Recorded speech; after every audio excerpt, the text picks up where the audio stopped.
तुमच्याकडून गाडीचा अपघात झाला तर तुम्हाला शिक्षा होते का? आज या व्हिडिओच्या माध्यमातून तेच आपण जाणून घेणार आहोत.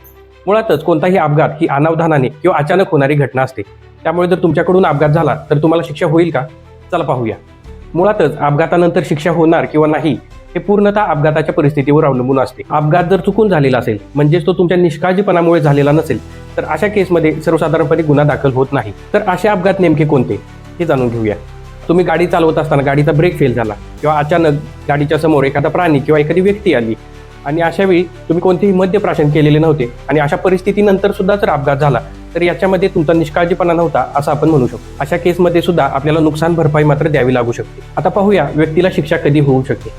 भारतीय न्याय संहिता कलम 281 हे सार्वजनिक महामार्गावर निष्काळजीपणे वाहन चालवणे आणि अत्यंत वेगाने वाहन चालवणे याच्याशी संबंधित आहे.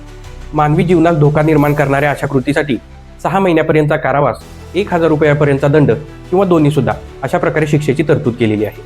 परंतु याच्यातील महत्त्वाचा भाग म्हणजे हा गुन्हा जामीनपात्र म्हणजेच बेलेबल आणि कॉग्निझेबल गुन्हा आहे.